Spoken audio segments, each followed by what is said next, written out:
Sadly, we live in a world where people can state that they are a fan of black metal, but not know who Forteresse are.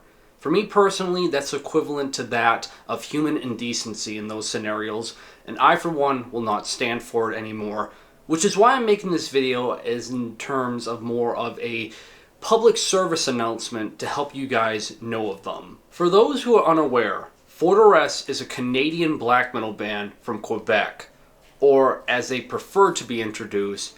For those who are unaware, Forteresse is a Quebecois black metal band from Quebec. Forteresse formed in the year 2006, and originally it was a two-piece consisting of the members Anthros, the vocalist for Forteresse, and Moribond, who is the main composer for Forteresse, as originally he was the drummer for this band for a short while, but he's mainly known for writing all the guitar and bass work for Forteresse. One of the main components that gets Forteresse a lot of attention, besides the quality of music that they put out, is their lyrical themes. Those lyrical themes being about Quebec separatism, history of Quebec, and Quebec nationalism. I feel like it's important this early on in the video to address the elephant in the room here, because I know for years there's been discussion about Forteresse, if they're sketchy, if they're NS, super right-wing, they have themes to do with nationalism, so clearly these are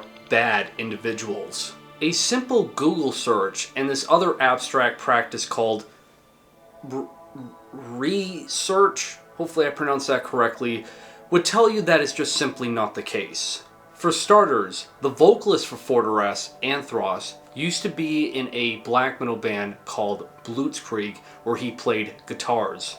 Unbeknownst to him, when Blitzkrieg released their demo called The Call of Blood, realizing that the lyrical themes have to do with National Socialism and white power, he immediately left the band after because he had disagreements with the NS ideology.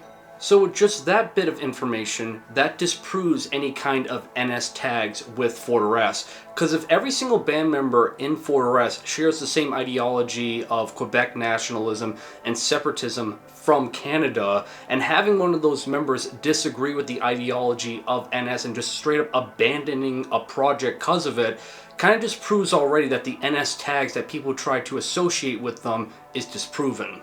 As for the lyrical themes of Quebec nationalism, that's the idea that Forteresse and company want Quebec to be its own country, its own sovereign state, and separate away from Canada because of economic differences, cultural differences such as history, values, and the languages that they speak, that Forteresse just wants to preserve the cultural history of what makes Quebec what it is.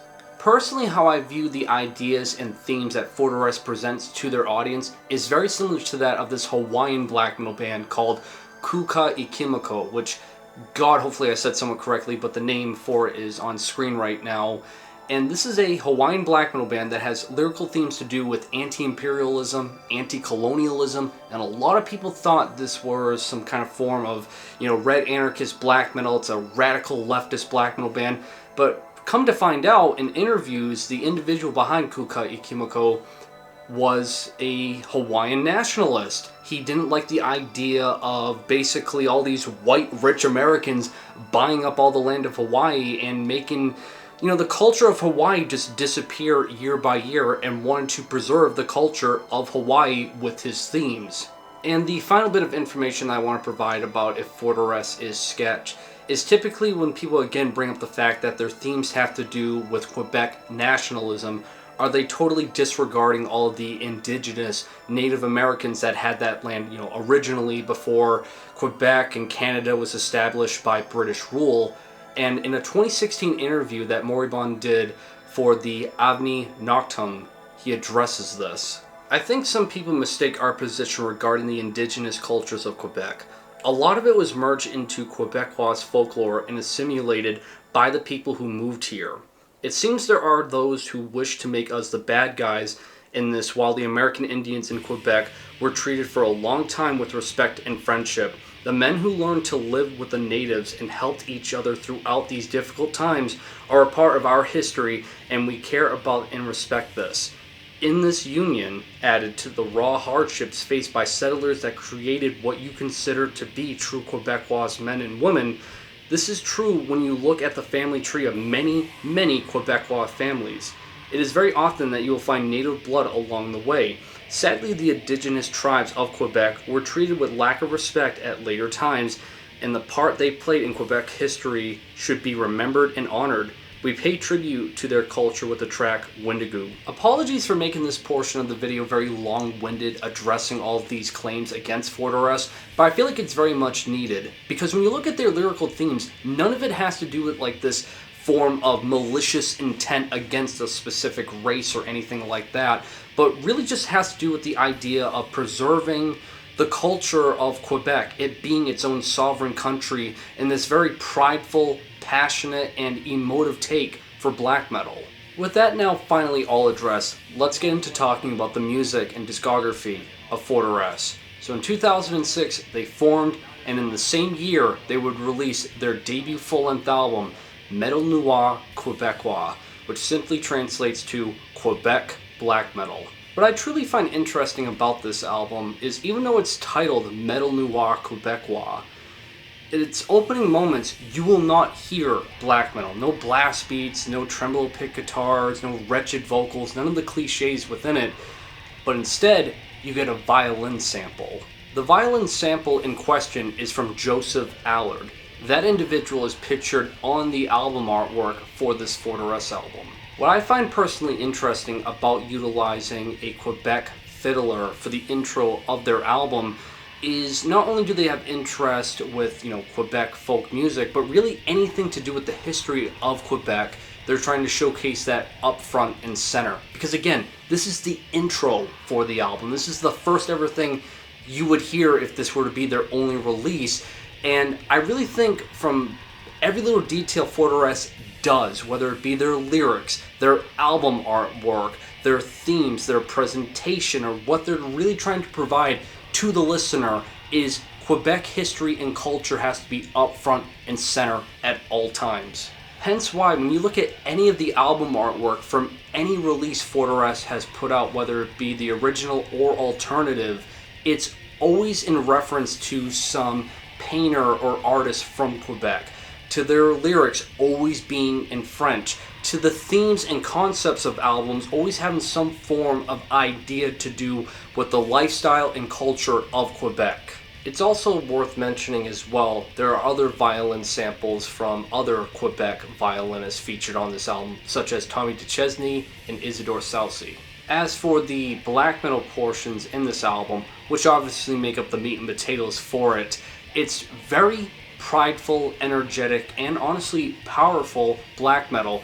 Production value wise, I feel like they walk on a very thin line of like near perfection, where it's still kind of like raw and gritty that you would want in black metal, but nothing that's very lo-fi or just tin can production. There's some beef to it, I feel like, that makes everything instrumentally wise and vocally as well very impactful. However, the standout features about this album instrumentally are how they utilize the stringed instruments of both the bass guitar and lead guitar.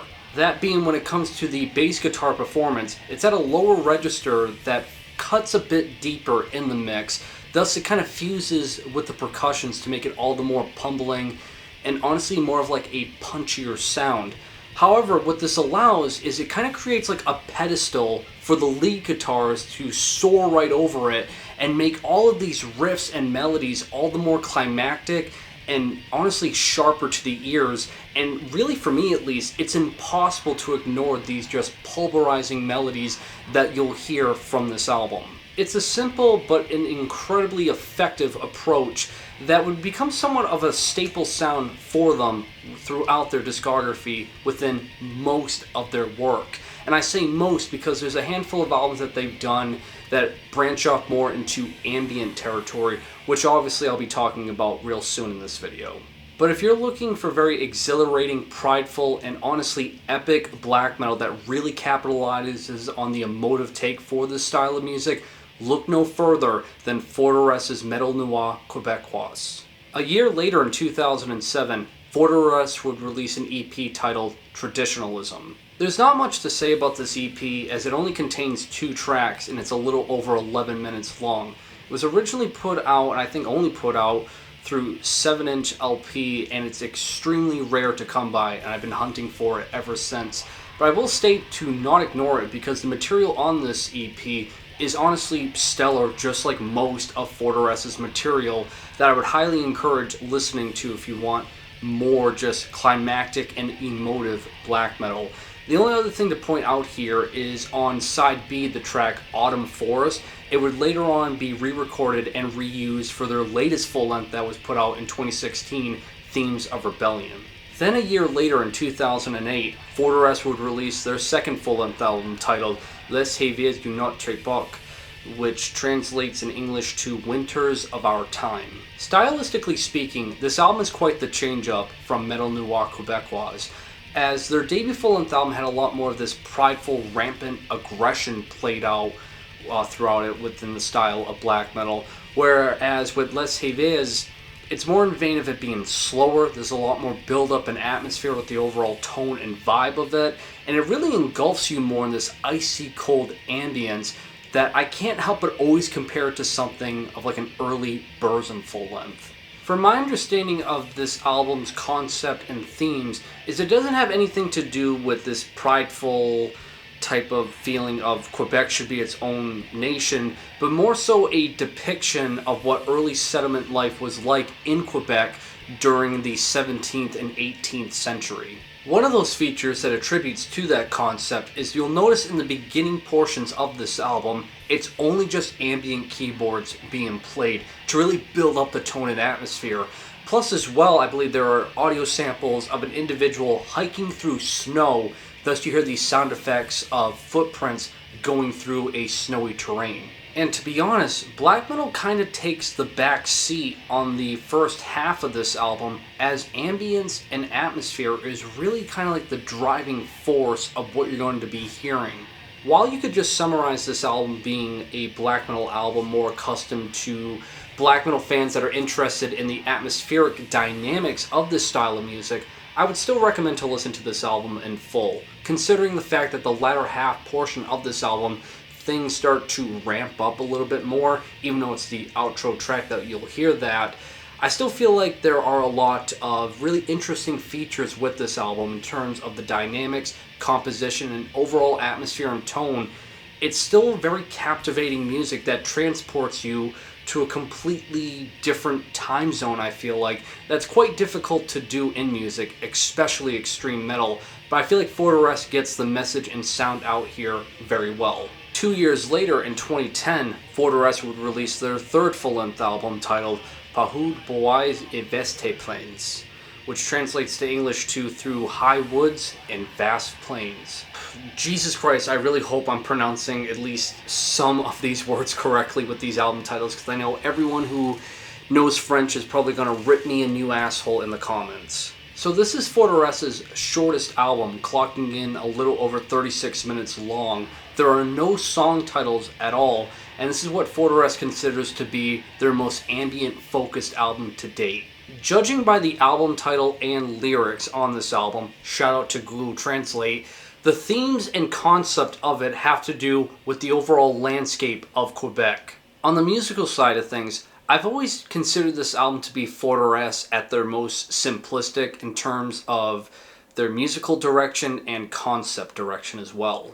Although I do admire the combination of both ambience and black metal being played side by side on this album compared to their previous album that kind of has them both separate. Thus, it kind of reminds me of something in vein of the debut full-length album by Burzum to even some of the works by the Ukrainian black metal band Druth. But other than that, there's not much else I can say with it. It's not a bad album, but it's definitely not the album to start out with if you're trying to get into Forteresse. It would only be a year after, in 2011, where Forteresse would release their fourth full-length album, Crépuscule d'Octobre, which in English translates to October Twilight. Now, a huge reason as to why they were able to release this album so quickly, only a year after the previous album, was because originally this album was written in the year 2006, and it was supposed to be the follow-up after Metal Noir Quebecois. but instead Forteresse opted to go in a more ambient direction with the follow-ups after Metal Noir Quebecois. But here we are now, 5 years after from its original release in 2011, and we have their fourth full-length album. On the musical side of things, this is somewhat a return to form for Forteresse. Even though in interviews Forteresse has stated that they never want to make Metal Noir Quebecois Part 2, this album radiates the same kind of energy as their debut. Because even though this album doesn't have the same prideful and emotive feelings that Metal Noir Quebecois has, what it does radiate is a lot more this vibrant, energetic, and colorful type of feeling, almost if it's trying to capture the seasons changing during October. And it's like this really refreshing autumn kind of aura and energy that radiates off of this album is really what they're trying to captivate on it. Personally, I think this album is pretty underrated in their discography. For some reason, when it comes to admiring Forteresse's work, this album is just never talked about for whatever reason. That I feel like if you enjoy the prideful, energetic sounds that Forteresse is known for, though they're not presenting it, at least in terms of the themes on this album, it still radiates the same energy. I mean, from the production value that's nice and crisp, to the guitar riffs that are just as soaring and melodic and captivating as the debut full-length album, to the vocal performance that's just as powerful and energetic as the debut. It just has all the attributes you would want in Forteresse. So again, I really do not understand for the life of me as to why this album just seems so ignored by its fan base. And then 5 years later in 2016, we would get the fifth and still to this day latest full-length album by Forteresse titled Themes pour la Rébellion, which translates to English to Themes for Rebellion. This is a mammoth of an album that I personally feel like perfectly encapsulates Forteresse's best work to date. Not only do you get the prideful and very emotive sounds of Forteresse, which has become a staple for them to this day, but this album has a lot of things to do with rebellion. Thus, the overall vibe of it that I get is it has a lot more urgency attached with every moment on the album. One of the concepts that this album is about, which is painted on the album artwork, is that the French-Canadian militants rebelled against British rule in the year of 1837. And from my understanding, they try to take those themes and attach it with their songwriting on this album. As I stated earlier, the overall vibe of it just sounds a lot more urgent, as if now you're in this battle that's really like larger than life. It's bigger than you and your fellow man, and you're just rebelling against the world itself right now. Hence why in terms of the composition and songwriting, it's a lot more on this grand epic scale. From the guitar riffs, the drum performance, the vocal performance, everything just radiates just such pride and passion that every time I listen to it, I just get so immersed with it over and over again that even though as of lately on a personal scale, I've been kind of losing interest listening to metal, I always find myself, treading back a little bit, listening to other metal albums, and for some reason I've been listening to this album over and over again, and when you really just get immersed in the themes of it, it's just so easy to be listening to it over and over again, and just being in total awe of the magnitude and just the emotive scale that they radiate from start to finish on it. I'm very aware that I'm overly gushing on this album, but I'll just leave it at, if you are a fan of black metal, I feel like this is an absolute must listen, and arguably one of the best black metal albums to come out in the 21st century. The last bit to talk about with Forteresse's discography is the latest release that they've done to date, that being a 2017 rehearsal album called Recettes Patriotiques, which is patriotic stories, and I probably butchered the French pronunciation on it, but probably have been doing it throughout this whole video. And as I stated, all it is, it's just a rehearsal album of all material that they would play live. And I gotta be honest, even though it's only a rehearsal, I tend to ignore releases like this in most bands' discographies. Honestly, it's top-notch stuff that I would strongly recommend checking out, because even though it's the same material from what you've heard from everything else they've done, the quality is still top-notch. Since then, Forteresse has remained silent with releasing any news or new material, and I think a huge reason that contributes to that is while yes, all the members now have their own side projects that they're putting more time into, I also feel like a huge reason for it is they've told their story. They've released the material that they want, and if they're going to release new material at any point in the future, they want it to be nothing short of grade A material.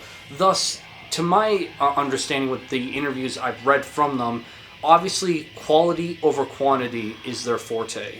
For my closing remarks with Forteresse, I just want to state that I think they are one of the most important black metal bands in general for a multitude of reasons. One being the fact that, again, they formed in the year 2006. And I know I've talked about this previously before in so many other videos, but during the transitional period of the 21st century, black metal was having this identity crisis. Because the decades previously, you have the late 80s and early 90s, where black metal was all about Satanism, anti-Christianity, war, violence, a lot of themes that would provoke the everyday Christian, but it was also pretty animated at the same time. Nothing that you could take seriously other than just kind of like a gimmick to make it have its own identity.